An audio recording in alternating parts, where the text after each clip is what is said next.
సహజంగా సంతానం లేని దంపతులకు కృత్రిమ గర్భధారణ పద్ధతి ద్వారా తల్లిదండ్రులుగా అయ్యే అవకాశం కల్పిస్తోంది Eva IVF, the complete fertility care centre. నమస్తే, వెల్కమ్ టు దిశా టీవీ. ప్రస్తుతం మనతో పాటు కాంగ్రెస్ సీనియర్ నేత అలాగే కార్పొరేషన్ చైర్మన్ కల్వ సుజాత గారు ఉన్నారు. పాడి కౌశిక్ రెడ్డి ఇంటి దాడిపై వెనుక మాత్రం సీఎం రేవంత్ రెడ్డి యొక్క సూచనలు ఉన్నాయి. ఆయన చేపట్టి దాడి జరిగిందని కూడా ప్రధానంగా బీఆర్ఎస్ వర్గాలు ఉంటున్నాయి. ఏం చెప్తారు? ఇంకా నయం, నిన్న పొద్దున ప్రెస్ మీట్ పెట్టినప్పుడు రేవంత్ రెడ్డి స్క్రిప్ట్ పంపిస్తే నీకు దమ్ము ఉందా రా నా ఇంటికి నువ్వు ఒక్కొని వస్తావా, లేకపోతే నేను నీ ఇంటికి ఒక్కొని రావాలనా, లేకపోతే నువ్వు జనంతో వస్తావా, నేను జనంతో రావాలనా అని రేవంత్ రెడ్డి గారి స్క్రిప్ట్ పంపించారు అని అడగలేదు. ఇంకా నయం, ఆయన కోట్ పనులు చేస్తారా, అద్దరు కోట్ పనులు చేస్తారు అనుకుంటుండేమో. కానీ అవన్నీ రేవంత్ రెడ్డి దాడి చేయాల్సినటువంటి అవసరం ఆయనకు లేదు. ఆయనే చెప్పిండు కదా, ద మోస్ట్ సీనియర్ 65 ఏళ్ళున్న లీడర్ అని చెప్పిండు ఆయన. మరి అట్లాంటప్పుడు రేవంత్ రెడ్డి గారు ఆయన ముందర చిన్నోడే ఆయన అనుభవం చాలా పెద్దది ఉన్నప్పుడు మీరు ఏమన్నా చేసుకొని గొడవలు పడితే దాంట్లో రేవంత్ రెడ్డి గారు చేసింది ఏమున్నది? రేవంత్ రెడ్డి గారు ఎందుకు స్క్రిప్ట్ అండ్ డైరెక్షన్ ఇస్తారు? మీకు అలవాటు ఉన్నది, కేసీఆర్ వెనకాల ఉన్నాడేమో అనిపిస్తున్నది. దీని వెనకాల ఈరోజు తెలంగాణ మీద ఉనికి కోల్పోతున్న బీఆర్ఎస్ వాళ్ళు ఎవరినో ఒకరిని ముందల పెట్టి ఆడుకునేది ప్రతిసారి అలవాటు. ఓసారి గువ్వల బాలరాజు, ఒకసారి శ్రీనివాస్ గౌడ్, ఒకసారి బాల్కా సుమను, లేకపోతే ఆ పొట్టని పేరు ఏముంది కదా జీవన్ రెడ్డి, గాలుగీలతోనే 10 ఏళ్ళు అట్లా కాలయాపన చేసిన వాళ్ళతో అడిగి మాట్లాడించి ముంగల పెట్టుకొని ఏడాదికి ఒకరిని మారుస్తూ ఉంటాడు. అట్లా అందరికీ అదే అలవాటు ఉంటుంది అనుకొని, అంటే నేనేం చేసినా నాకు అవతల వాళ్ళు అల్లనే పచ్చకామర్లు వచ్చినోనికి లోకమంతా పచ్చగా కనబడుతుందంట. దీని వెనకాల రేవంత్ రెడ్డి గారు దాడి చేయాల్సిన, ఒకవేళ నిజంగానే రేవంత్ రెడ్డి గారు తలుచుకుంటే చెయ్యాలి అనుకుంటే ఇన్ని మాటలు మాట్లాడిస్తున్నాను ఎప్పుడో తీసుకొని పోయి సస్పెండ్ చేసి ఎప్పుడో కథం పట్టిస్తుర్రే. నేను అంత చేయాలి అనుకుంటే మేము ఒక ప్రజాస్వామ్యంలో ఉన్నాం, ప్రజాస్వామ్యబద్ధంగా ప్రభుత్వాన్ని నడిపిస్తున్నాం. మీలాగా అసలు భయం లేని శాతలు ప్రతిపక్షంలో ఉన్నాం కాబట్టి మా ఉనికి పోతుంది కాబట్టి ఎవరినో ఒకళ్ళని రెచ్చగొడితే ఆ రోజు మీడియాలంతా మమ్మల్ని చూస్తారు. మహిళా సమాజాన్ని రెచ్చగొడితే మహిళలు దాడి చేస్తారు. కాబట్టి ఆ వారం రోజులు దాని మీదనే డిస్కషన్ చేసుకోవాలి. ఇంకోటి హైడ్రా అనేది హైదరాబాద్లో ఫుల్ అందరు అప్రిషియేట్ చేస్తున్నారు. దాన్ని డైవర్షన్ చేయాలని అంటే ఏం చేయాలి? ఇంకో టాపిక్ని బయటికి తీసుకురావాలి.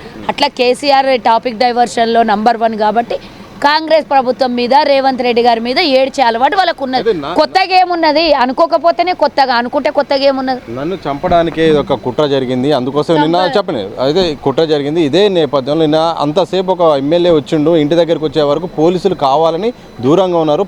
పై అధికారులు ఎవరో వెనక సూచనలు చేశారు కాబట్టి ఇంటి దగ్గరకు వచ్చి దాడి చేసే ప్రయత్నం చేశారని కూడా కౌశిక్ రెడ్డి అంటే నీకు నీ ఇంటి ముందర పోలీస్ ప్రొటెక్షన్ ఇచ్చింది. ఒకవేళ అలా అనుకుంటే ఆడదాకా వచ్చేది కూడా అవసరం లేదు, బహిరంగంగా చేసేది అవసరం లేదు.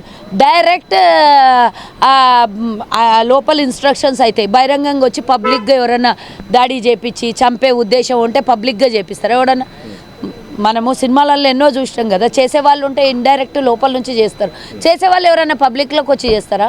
నిన్న మాటల యుద్ధం కానీ, నిన్న మొత్తం అరెస్ట్ల పర్వం కానీ, ఒక ఏంది దీని వెనుక మరి గాంధీకి మీద కూడా కేసు అయింది కదా. అట్లా ఒకవేళ కాంగ్రెస్ ప్రభుత్వం రేవంత్ రెడ్డి గారు సపోర్ట్ చేసింటే ఆయన మీద నేను కేసు కాకపోతుండే కదా.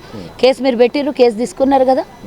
మరి అట్లాంటప్పుడు చంపడానికి వచ్చిండ్రు, చేయడానికి వచ్చినట్టు ఎందుకు సవాల్ ఇసిరినావు? మరి శాతగాని దద్దమ్మ నువ్వు పెట్టుకొని నువ్వు ఇంట్లోకి వెళ్ళిపోయి ఆయన 11 గంటలకు అన్నావు, రాకపోతివి, సమయం నువ్వే ఇచ్చినావు, రా అన్నావు, రెచ్చగొట్టి అందరినీ కెలుకుతున్నావు. కెలిగినాక చూసుకుంటూ ఉండేటట్ల నీలాగా దద్దమ్మ, నువ్వు అన్నట్లు ఆయన దద్దమ్మ అయితే గాడు కదా, ఆయన దద్దమ్మ గాడు కాబట్టి వచ్చిండు నువ్వు. అయినా నేను ఒకటి అడుగుతున్నా, ఒక ప్రజాప్రతినిధి అయ్యుండి, ఒక శాసనసభ సభ్యుడి అయ్యుండి ఈ విధంగా రౌడీయిజం ఏంది నాకు అర్థమవుతలేదు. అసెంబ్లీ రౌడీ అయినావు నువ్వు, నీకు చూస్తుంటే నాకు అట్లనే అనిపిస్తుంది. ఏంది ఇది? నీ నియోజకవర్గం ప్రజలకు ఏమైనా చేసుకో. నీకు నిజంగానే ఆ 10 మంది ఎమ్మెల్యేల మీద నీకేమన్నా అంతగానం నీ ఒక్కనికే ఎందుకున్నది? మిగతా ఎమ్మెల్యేలు 30 మంది ఎమ్మెల్యేలు తగలబడ్డారు, ఇంకా వాళ్ళకి ఎవ్వరికి లేనిది నీకెందుకున్నది అంతగానో నాకు అర్థమవుతలేదు. వాళ్ళందరూ ఎవరో మాట్లా కేసీఆర్ అధ్యక్షుడు పార్టీకి, కేటీఆర్ వర్కింగ్ ప్రెసిడెంటు, వాళ్ళు ఏదన్నా ఈ 10 మంది ఎమ్మెల్యేల మీద ఇనిషియేటివ్ తీసుకోవాలి. కానీ నువ్వెందుకు వాళ్ళకి కడవా గప్తా, నువ్వెందుకు వాళ్ళకు పార్టీలోకి స్వాగతిస్తా? నువ్వు చెప్పడమే, పార్టీ అధ్యక్షుడో వర్కింగ్ ప్రెసిడెంటో కడవా గప్పాలి. నువ్వెవరు కడవా గప్పనికైనా? నువ్వు కూడా 30 మందిలో మిగిలిన 30 మందిలో నువ్వు ఒక ఎమ్మెల్యే అంతే. సో ఓవరాల్గా ఏం చెప్పదలుచుకున్నావు? ఒకవైపు కౌశిక్ రెడ్డి ఇష్యూ కానీ, ఒకవైపు అరకెప్పుడు గాంధీ నేను అసలు బీఆర్ఎస్ పార్టీని అంటున్నాను, గతంలో రేవంత్ రెడ్డి సమక్షంలో చేరినని అదొక వాదన సోషల్ మీడియా జరుగుతుంది. ఇప్పుడు ఇది జ్యుడిషియల్ పరిధిలో ఉంది. దాని విషయంలో నేను ఏం మాట్లాడదలుచుకోలేదు. కేవలం మహిళల్ని కించపరిచిన విధానం మీద నేను మాట్లాడుతున్నా.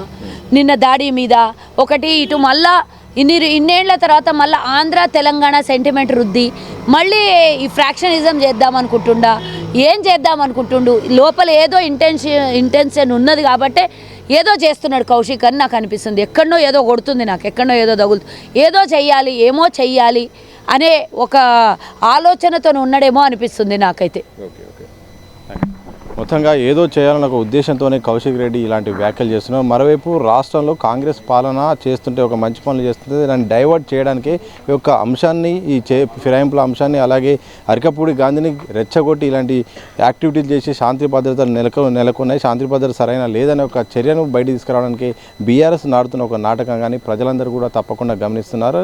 దాని తప్పకుండా మేము కూడా కాంగ్రెస్ పార్టీని తిప్పుకొట్టే ప్రయత్నం చేస్తామని కూడా కల్వ సుజాత గారు స్పష్టం చేసిన సందర్భం చూడొచ్చు. కెనపర్సన్ మధుసూదన్తో సతీష్ దిశా టీవీ హైదరాబాద్.